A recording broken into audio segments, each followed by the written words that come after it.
chapter 4, verse 18 through 22, talking about the call today. You're talking about the call. I had a terrible joke. I don't know if I want to even say it was an oldie but a goodie. It was an oldie but a There was a goodie. lady and she had passed Lady away. and she had passed to the away. heav- She pearly got to the gates. pearly And gates. Peter said, "You And got to Peter spell a said, word "You to get gotta into heaven." spell a word to She get into said, heaven. "What word do I got to She spell?" said, "What word do I got to Just spell?" cat. He goes, "Just cat." C-A-T. Welcome to C-A-T. heaven. He goes, Welcome "Hey, to I gotta heaven. step He goes, out "Hey, for a minute. I gotta Will you take step over out for for a a minute. minute? Will you She take said, over?" "Yeah, I'm So new, she but I'll said, do it." "Yeah, I'm new, but I'll do it." She was sitting there, and And her she was ex-husband sitting there, had and her just ex-husband had just passed away. He came up there, and she said, He "Well, you came got up to there, spell a and she said, word." "Well, you got to spell a And, word." He said, And, "Really? To she- get into he said, heaven, I got to "Really? spell a To word?" get She into goes, heaven, "What I is got it?" to She spell a goes, word. She goes, "What Easy. is it?" She goes, Anti-disestablishmentarianism. Anti-disestablishmentarianism. So anyway, May have heard that one before. verse 18. Matthew chapter 4. Matthew chapter As 4. Jesus was walking beside the Sea of Galilee, he saw two brothers, Simon called Peter and his brother Andrew. They were casting a net into the lake, for they were fishermen. "Come, follow me," Jesus said, "and I will send you out to be fishers of people." At once they left their nets and followed him. Going on from there, he saw two other brothers, James, the son of Zebedee, and his brother John. They were in the boat with their father, believe it or not, Zebedee, preparing their nets. Jesus called them, and immediately they left the boat and their father, and they followed him. Now, today I want to talk to you about hearing the call. You know, sometimes you hear your phone, and everybody has different ringtones. You hear all these things. But if you usually hear a ringtone, unless somebody's got the same ringtone, you know it's your phone, don't you? And you know you're getting that call. What's better yet is when you pick up the phone, you turn it on, you see somebody you really wanted to talk to, family member, friend, or whatever, and it gets you really excited, doesn't it? You got a call that you wanted, and it makes you feel joyful inside. It's not like you get that call and it says New York, and I went to New York. I don't know anybody in New York, but it's like, or Texas. No offense, Sam or Noah. I don't know anybody in Texas except you guys, and you're back. So anyway, but you get that call, and you know it's a warranty for your 97 Honda Accord or something that you didn't know anything about, and all you got to do is say, "Were you the person that hit me yesterday?" And they hang right up. But anyway, we're talking about a call on your life. Jesus has called each and every one of you to be his disciples. And I hope you understand that, because it's the truth. And he has called each and every one of his children today to accept that call, to be obedient to that call, and run with the call. And that's why I said we got to stop holding back. Sometimes you got to turn it loose. And you got to be the people of God he needs you to be. And the only way that you can do that and make the disciples that God has called you to make, and to be the disciple that God has called you to be, you have to just say, "Okay, I'm going to be obedient to that call."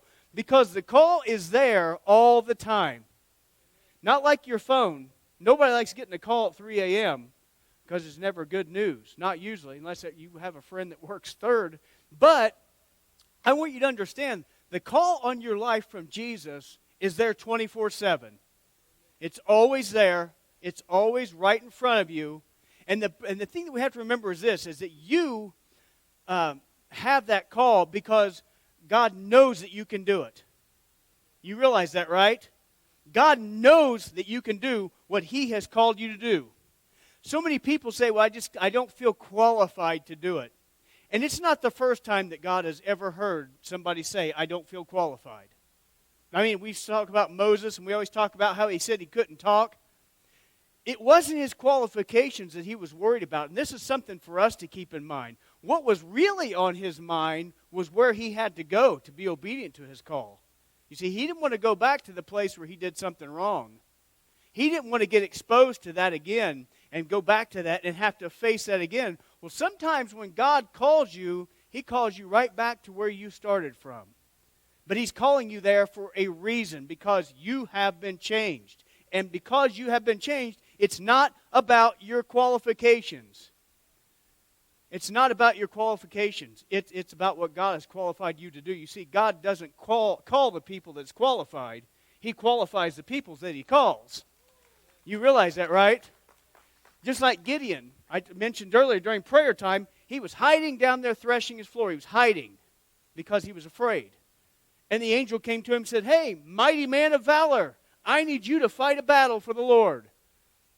And I've said this, I've preached a whole sermon on this and once before. And he said, well, Lord, you've got it wrong. You see, I'm from the weakest family in my entire village. And I'm the weakling of the weakest. Man, that's pretty bad. And Lord, you're calling me a mighty man of valor? I know what I am. I'm down here hiding. And the thing of it is you have to understand is he was going by his qualifications like many of us do. We think we're not qualified because we look at what we are qualified to do or what we believe we're qualified to do, not what God knows what we are qualified to do. Because it's God's qualifications, not ours. It's the same way with the gifts. A lot of times when people come into church, they think, I'm gifted to do this, I'm going to do this. I've got the gift of gab, I'm going to go up and I'm going to teach or I'm going to preach or whatever it is. When all along, you have to understand that the gifts that you have naturally are usually going to lift you up. But the gifts that God gives you are going to lift other people up. That's the difference. So you're not qualified and you're not gifted in your own strength and in your own abilities. No, the gifts and qualifications of your call is given to you completely by God. And I hope you remember that because it's true. So we talk about this call today. And we see that Jesus is making some calls, is he not? Now, all of them didn't have their cell phones on there. I don't even know if they had beepers then, did they? I don't think they did. Remember the beepers, don't you? But it was Jesus personally calling them. And isn't that something that Jesus don't use cell phones and he don't use beepers or whatever? Jesus still makes those personal calls to you and I. Just like he came down to that ocean side and he knew exactly what he was going to do and he knew the people that he was going to do it with and he knows exactly where you are and the position you are right where you're at, and that's who he's going to qualify or who he's going to call. You right where you're at. And he knows where you're at. And he called them. And he said, hey, I've got something for you to do. Come, follow me. And what I want us to look at about the call is that it was very, very clear and it was very, very concise. He didn't make a general call to, hey, whoever's down there on boats, come on up here. I need you to follow me. No, he mentioned people right by name. Didn't he, Patty? He mentioned them by name. Peter, Andrew, come follow me. James, John, come follow me. And you see, God, he knows your name. And when he makes that call in your life, he doesn't give you a general call, whoever. No, he looks right at you. And he says, Dave, follow me. He knows who you are, doesn't he? He knows your name. And he called you by your name because he has a call for you in your personal life. To be the person of God he has need you to be that disciple and be that discipleship maker. You see, we don't stop at our own discipleship, and I think that's where a lot of people get mixed up at. They get so mixed up in their own discipleship and what's in it for me, when all along Jesus was out, what's in it for everybody else. Isn't that what the cross was all about? Let's face it, Jesus did not die on the cross for himself. He died for us, didn't he? And he died for us because he knows you. He knows your name. And that call was personal. And it's very clear when he called you. And we can try to make excuses like Moses and like Gideon did. We can try to talk our way out of it. We can try to wait it out. But I'm telling you, the bottom line is the call is clear because it's a lot clearer than somebody yelling, come follow me. It's in your heart. That's something you don't get away from.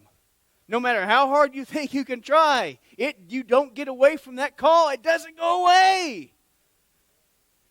Whew. But I'm telling you, if you want true peace, answer the call. If you want true fulfillment in your life, but you have to understand, when Jesus said, come, follow me, I've got a clear mission for you. When he says, hey, you, I know your name. I want you to be a disciple maker. And he gave them a reference that they would know. I want you to be fishers of men. And he made that clear call. And it was very definite. But the call, it changes you, and it's going to change your priorities. You think about what were they doing when God came down there. He didn't say, hey, I've got something I want to run by you guys. Can you meet me for lunch? Can you meet me at church? Because I've got something I need to ask you to do. Jesus came and right where they were at, and they were working.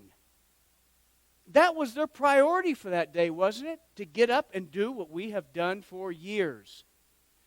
Get the nets, get in the boats, and go fishing. And that was their priority. When you have that call in your life, it is going to change your priorities. And what is most important to you, I hope more than anything, is what you're going to give the most time to. Remember, I've said that once before, but I'm telling you this. What is most important to you is going to be your priority. And I would ask you today, is God a priority in your life? Is God a priority in your life? I'm not trying to make you feel guilty. I'm trying to make you think like I had to think. When I look at my life and I see what I see in my life and I act the way I'm acting, I treat people the way I'm treating people, it's all based on my priorities. It's all based on your priorities. You realize that, right? Because whatever you find important and unimportant is based on your priorities. How you treat people or how you love people is based on your priorities. Because if you don't want to take the time for them, and I'm not saying you got to say hi to everybody, you got to answer every social media instant message, you got to text everybody that texts you back.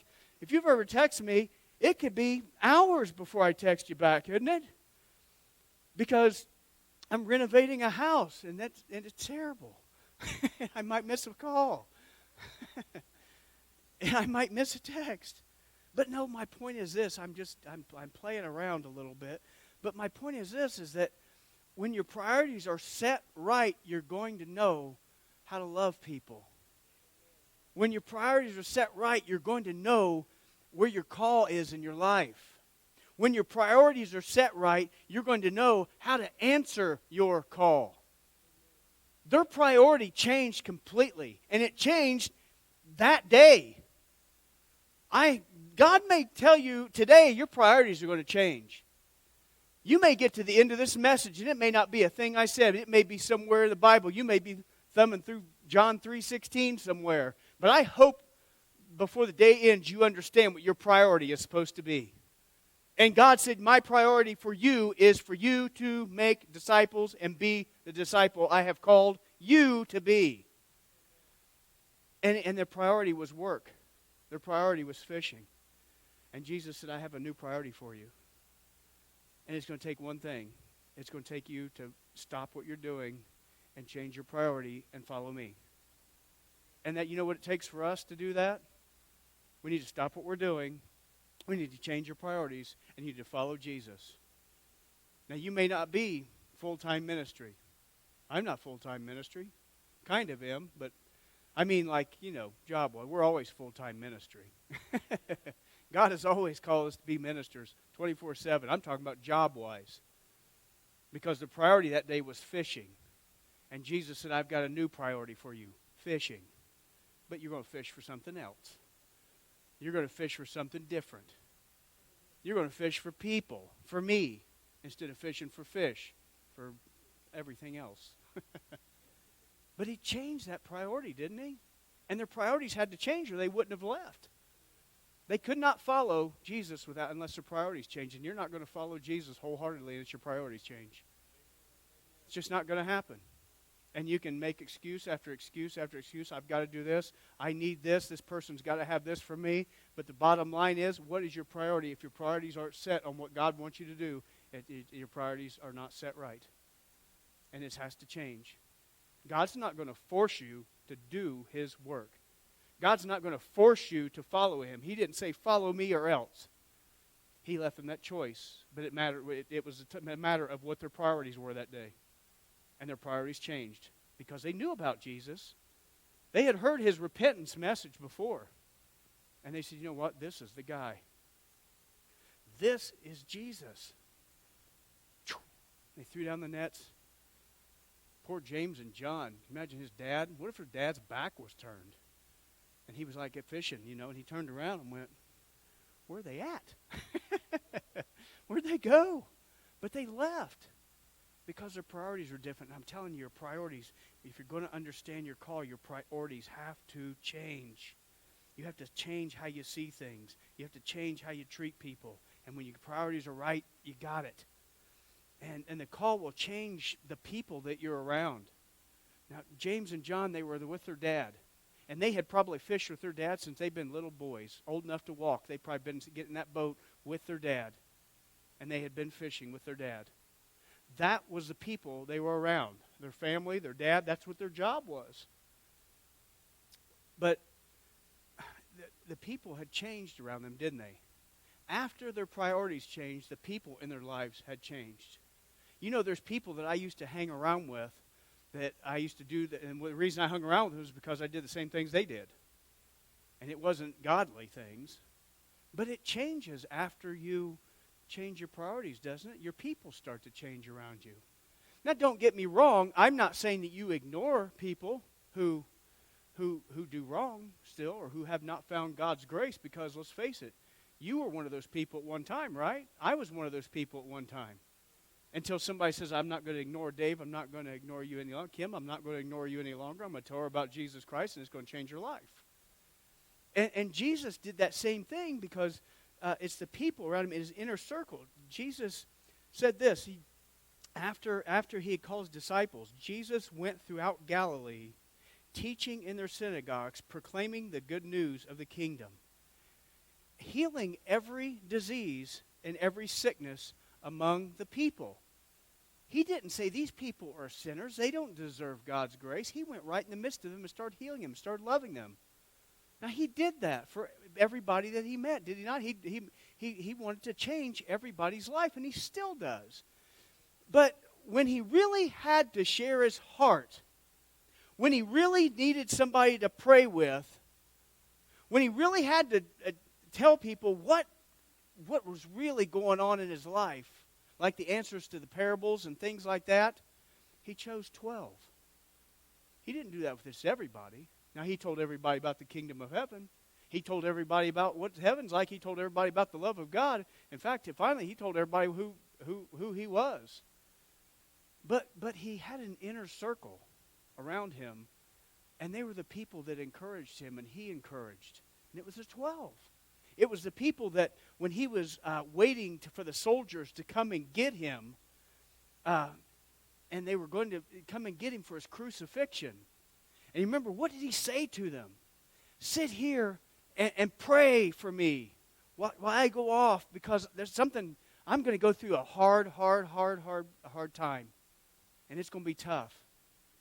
That's why he was so disappointed when he came back and they were asleep.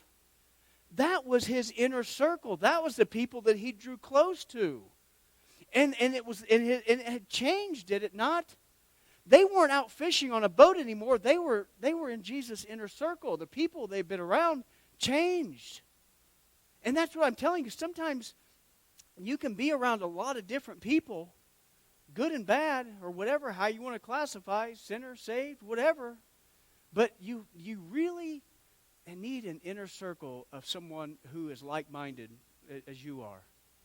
You need people who, if you're a believer and you truly want to be a disciple of Christ, and you truly want to make disciples of Christ, you're not going to get that unless you have people who are like-minded around you. Now, I'm not saying ignore people. I'm not saying that at all. You need to minister to people, and that's what we're supposed to do.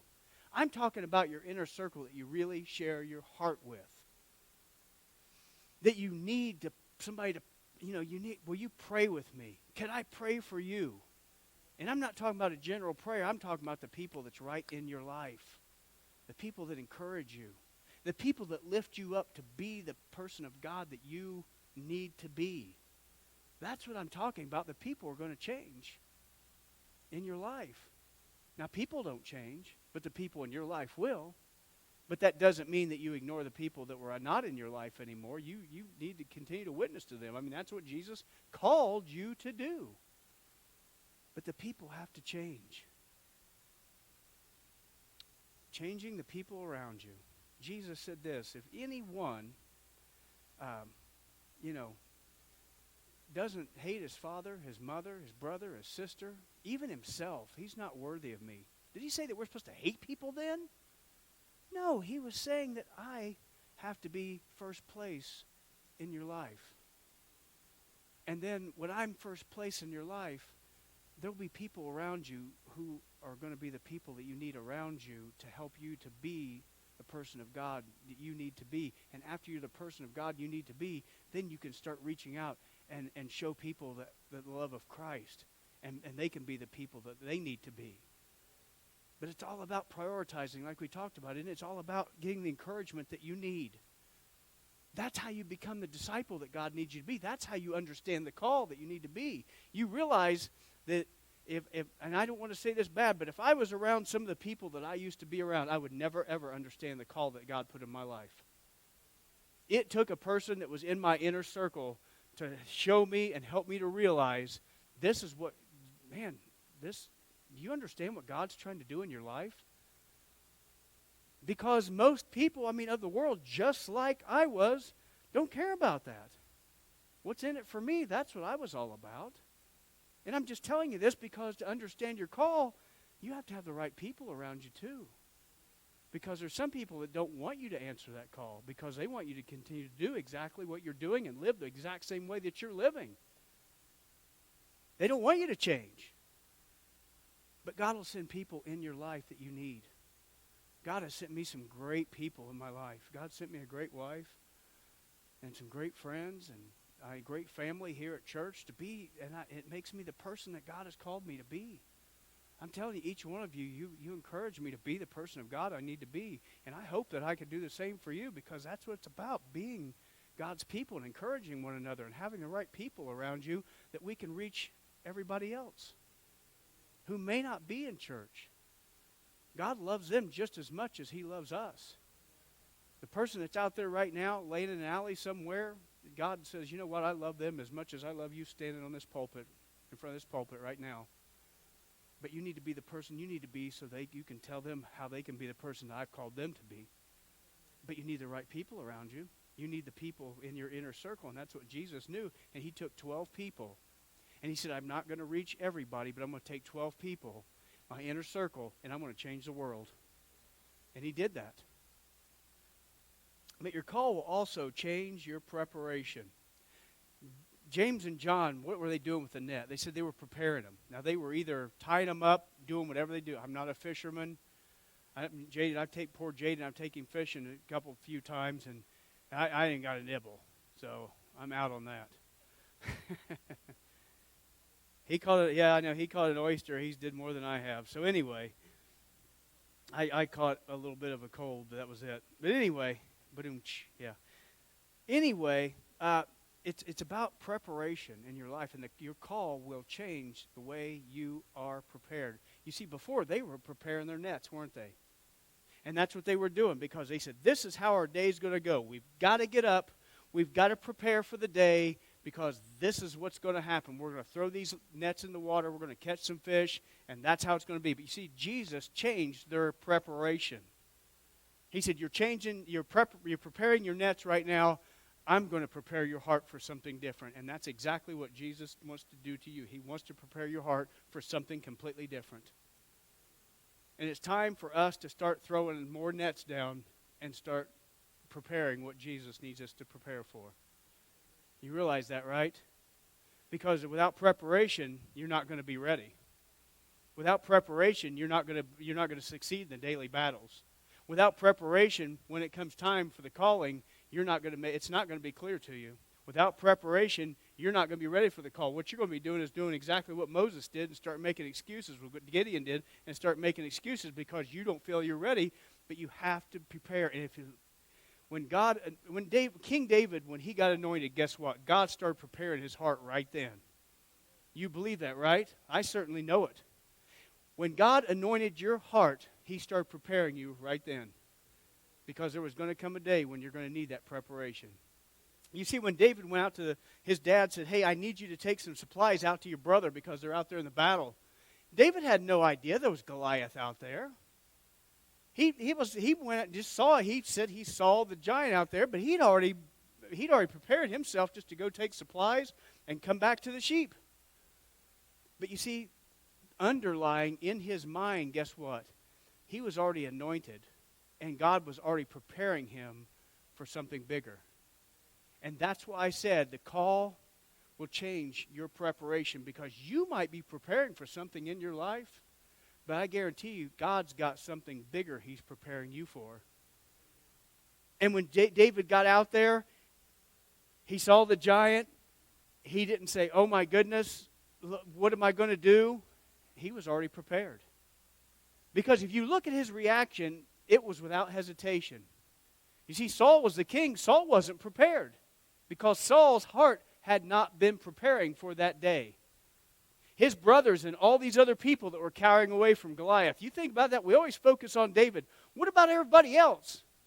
There was a whole army who was scared to death because they weren't prepared for the battle.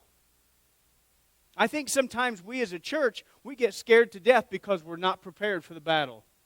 And when the giant stands before us, we cower right down, just like all those people did. I'm not trying to be insulting. I'm just telling you how important it is for to be prepared in your calling.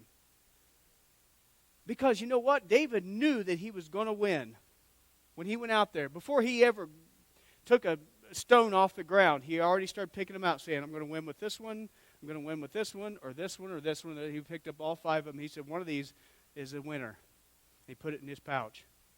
One of these is a winner because I'm going to win. You see, I think sometimes if we understand what it is to win, we have to prepare our hearts to win. And that's what David knew. He said the battles, we have to understand, those battles are easy to win when you know you're already going to win. And David already knew he was going to win.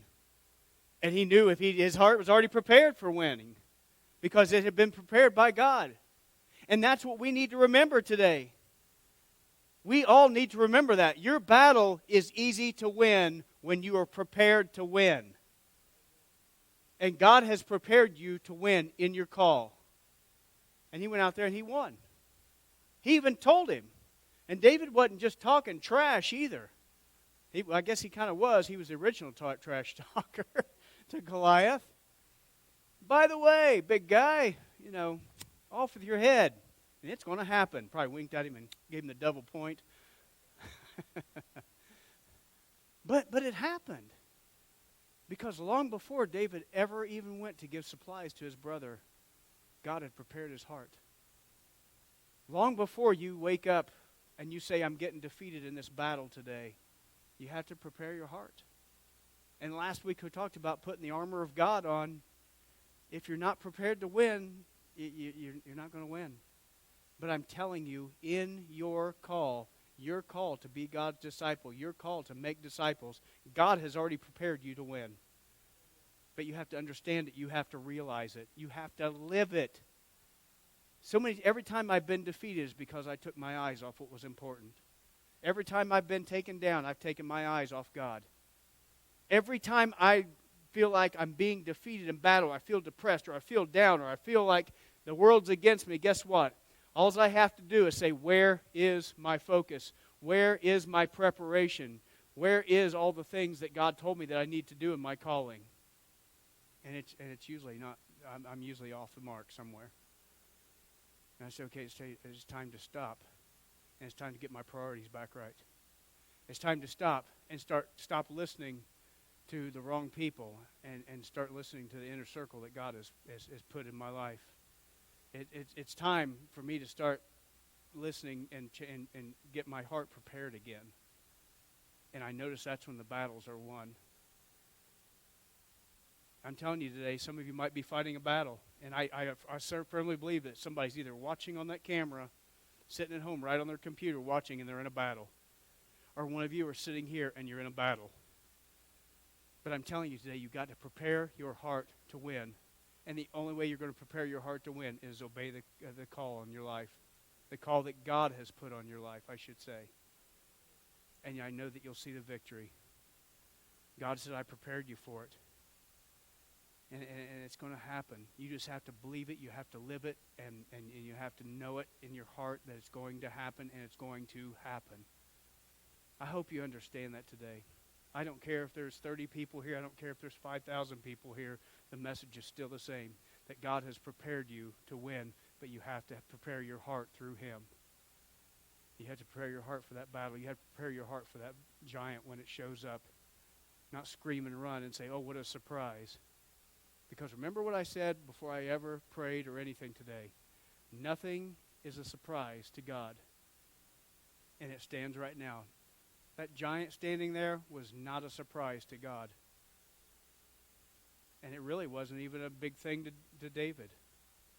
Because his priorities were already set. His preparation was already made. He didn't listen to his brothers who were making fun of him. He listened to God. He remembers that day that Samuel came and put that oil on his head and said, you're God's anointed. And I'm telling you today, I want you to understand that you are God's anointed today. You are God's anointed, and he has prepared you for your call. But you have to be obedient to your call. We're going to take just a second. We're going to close our eyes. We're just going to ask the Holy Spirit to speak to our heart today about the call in your life that is on your life. And what are we going to do about our priorities? What are we going to do about our preparation? What are we going to do about the people? The call is there. It's very, very clear. Will you take just a second, and then we'll have a hymn of invitation, and you're more than welcome to come up and pray. Like I said last week, I'll pray for you. If you want me to stand at a distance, that's fine. But God's called us to help each other, and that's what we'll do today at the altar, whatever it is. And you want to pray at your seat, that's fine too. But just take a second, let the Holy Spirit, just calm yourself, let the Holy Spirit speak to your heart today about this message.